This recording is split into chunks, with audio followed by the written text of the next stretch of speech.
So I'm gonna share some information about the chakras and other aspects of spirituality that are correlated to them. So you have with the chakras, the root chakra, which is connected to your the base of your spine. Then right after that, you have the sacral chakra, which is connected to your reproductive gland.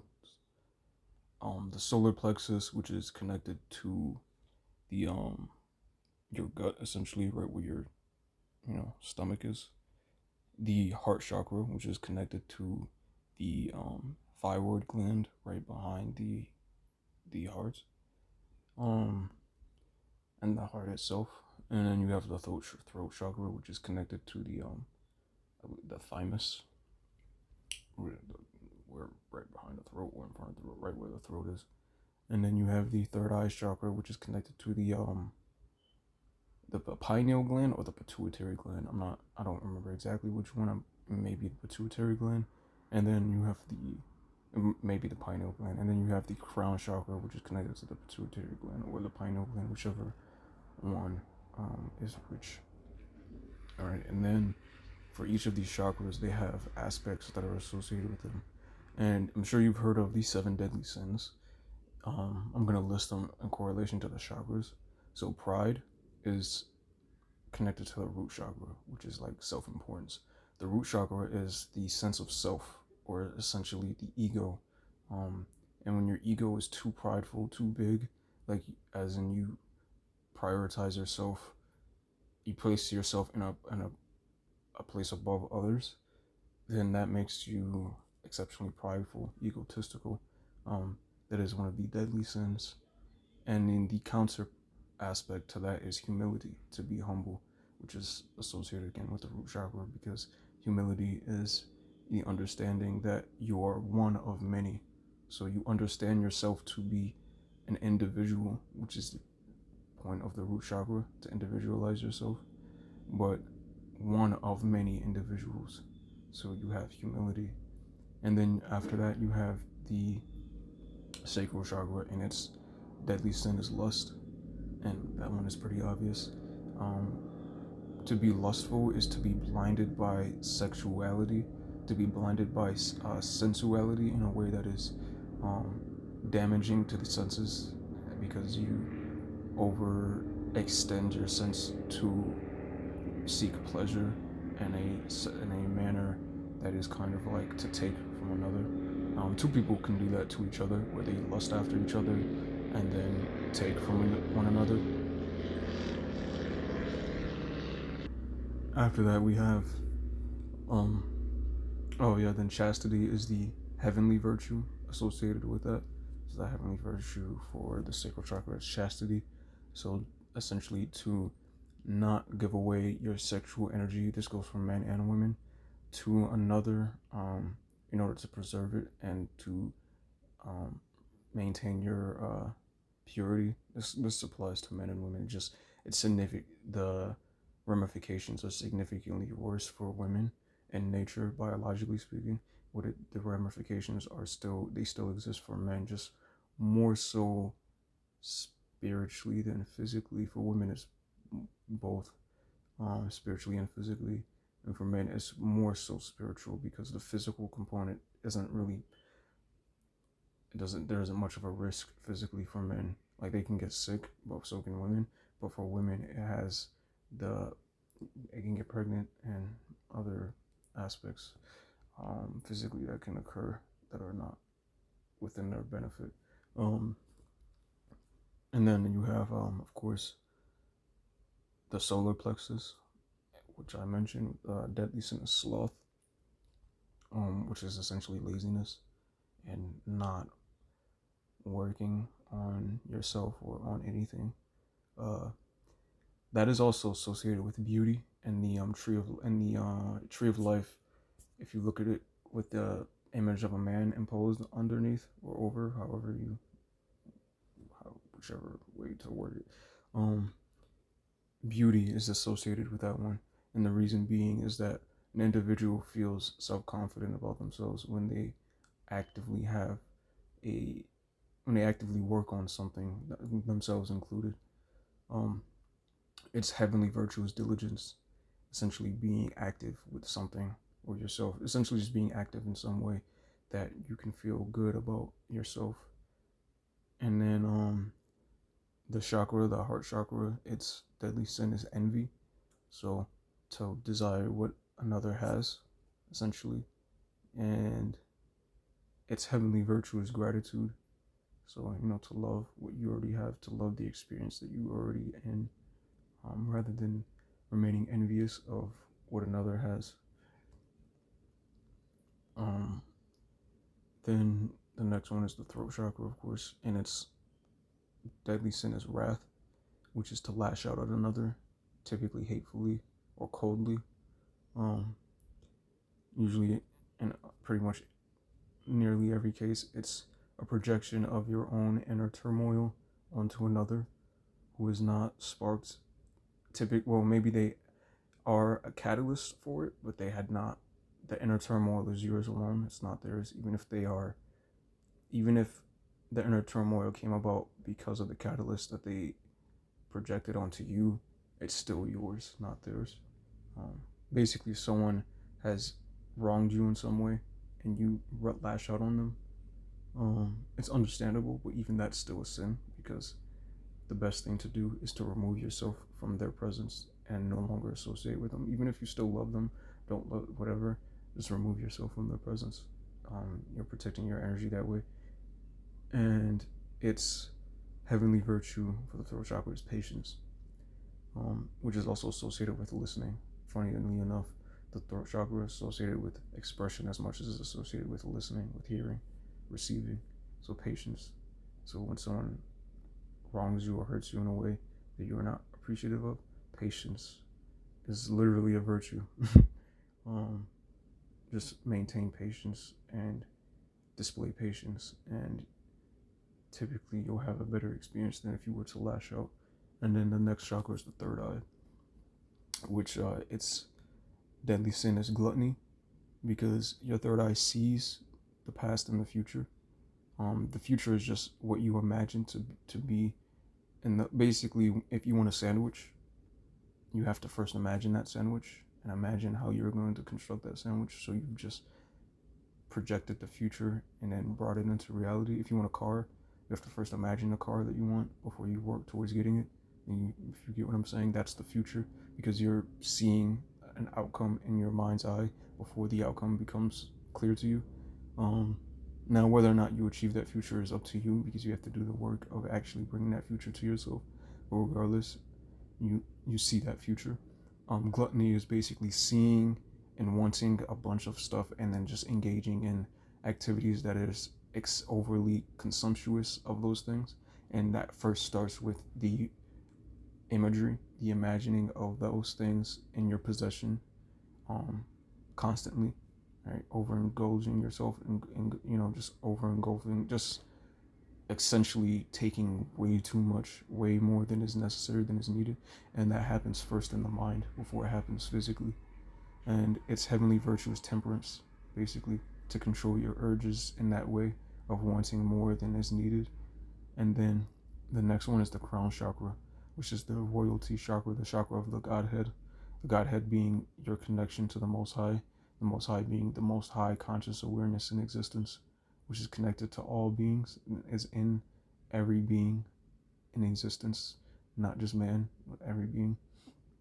And it is blocked by greed, which is similar to gluttony, um, like overconsumption. But greed is more so like gluttony is like basically overly consuming something, whereas greed is wanting something, wanting a lot of something, right? So you can be gluttonous and not necessarily even want what you're overly consuming. You just are.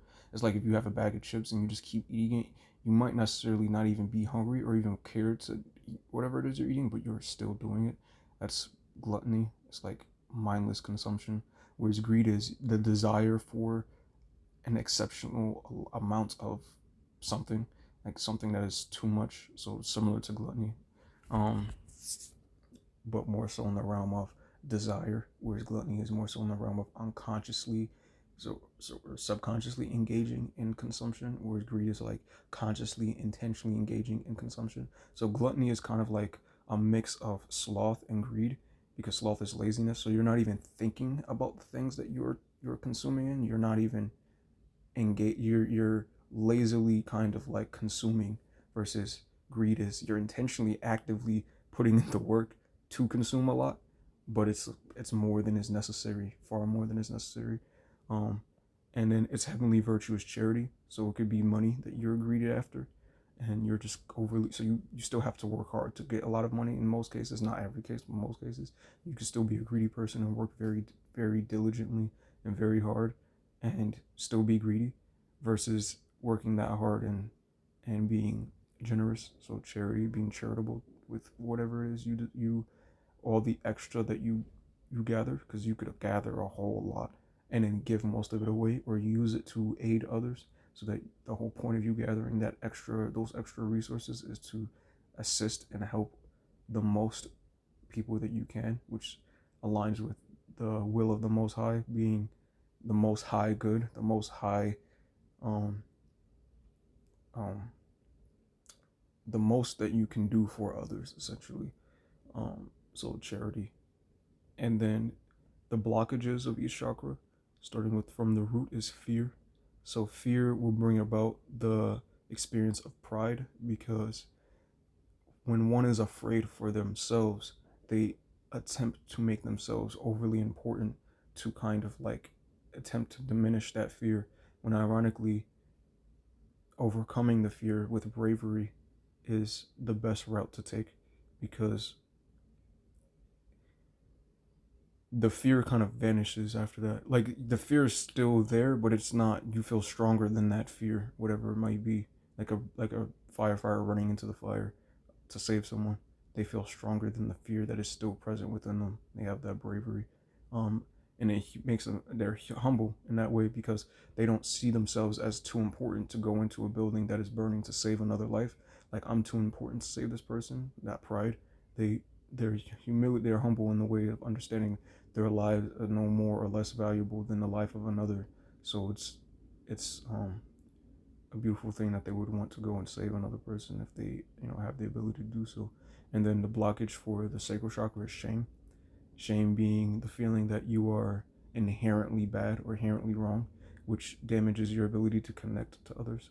So, you know, you lust after them, which is a damage of your ability to view someone. You don't you view them in a very, um like I said, you view them in a way of extraction, right? You don't want to connect to them.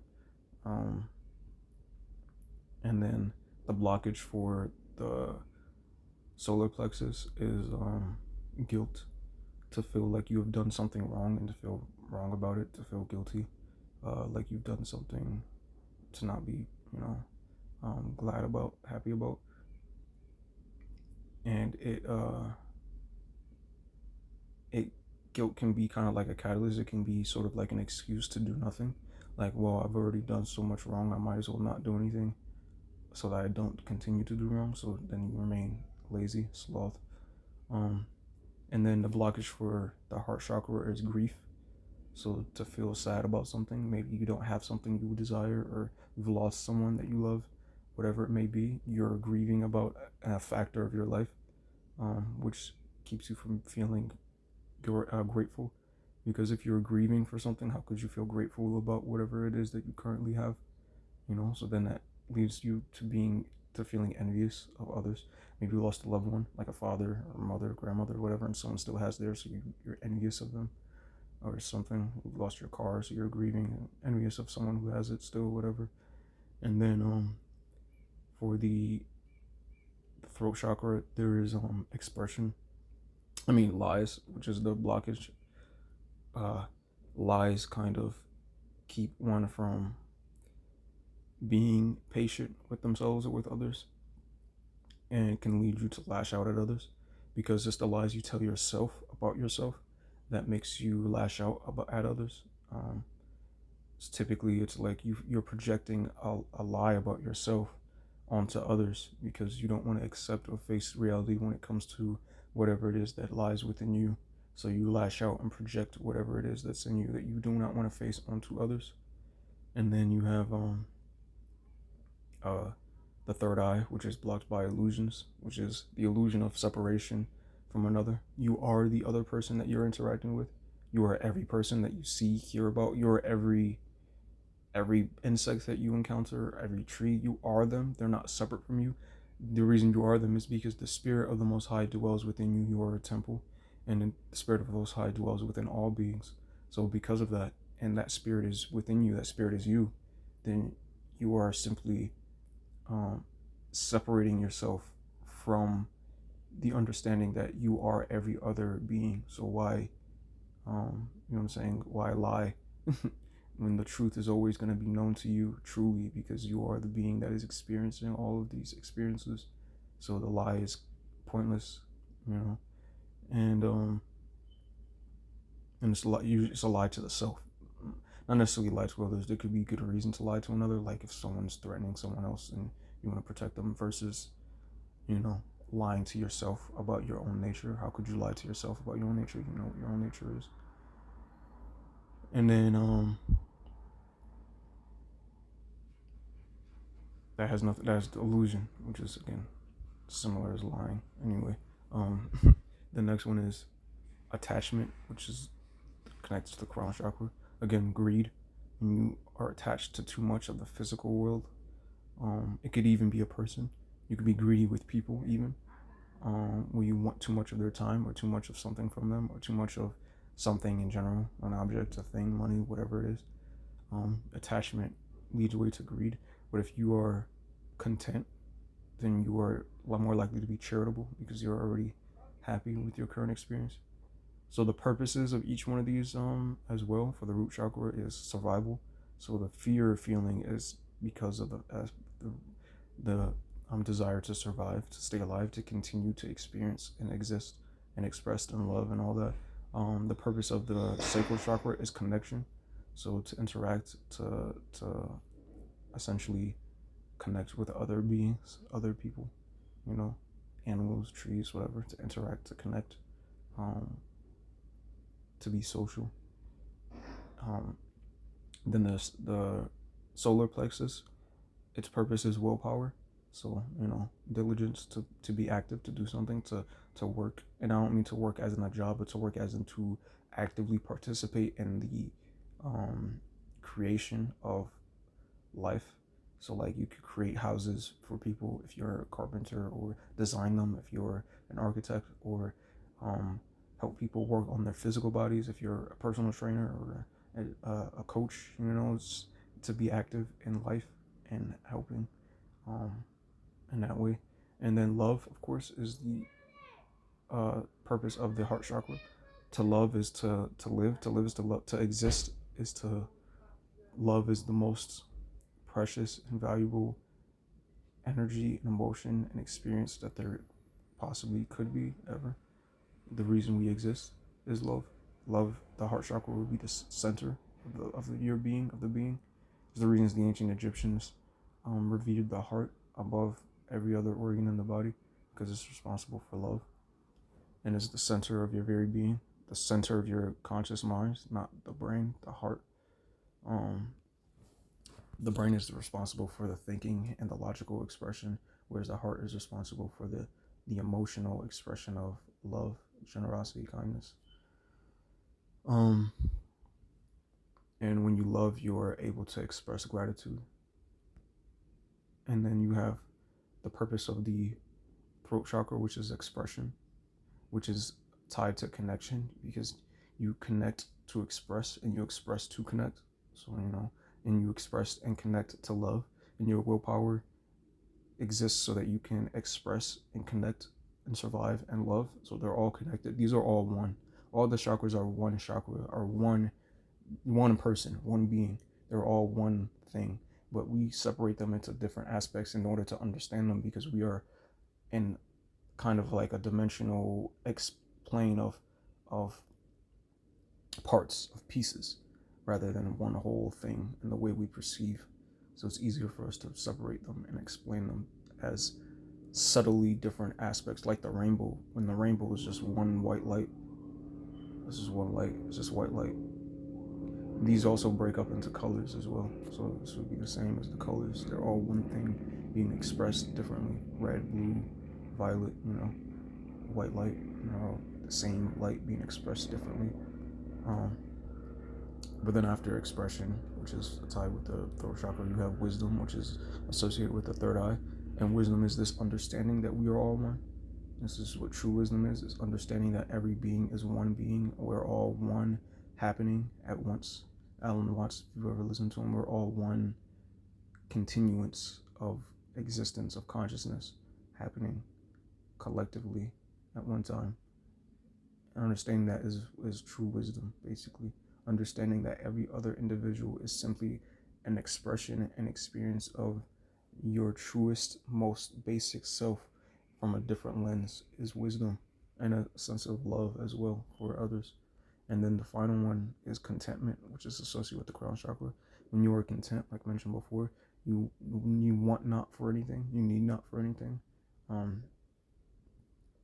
You're truly content with life, and you are able to be charitable, like I mentioned before, be generous, be kind, be loving to others, because you are content with all that you have and all that you are. And there's nothing in your heart that plagues you. Essentially, you are truly at peace, inner peace with life. And those are the aspects. I am not the most articulate individual when describing just anything, but I do know enough about the chakras and the aspects that align with them in spirituality and religion and all that within ourselves to know that having these in yourself in balance will give you an advantage when it comes to experiencing a enjoyable life, because they are the keys to your being. If our bodies are like the technology of life itself, then our souls would be the software.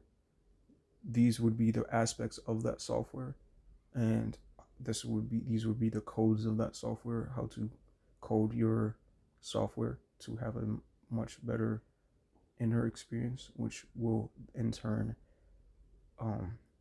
affect your external experience as well, which has a feedback loop of affecting your inner experience.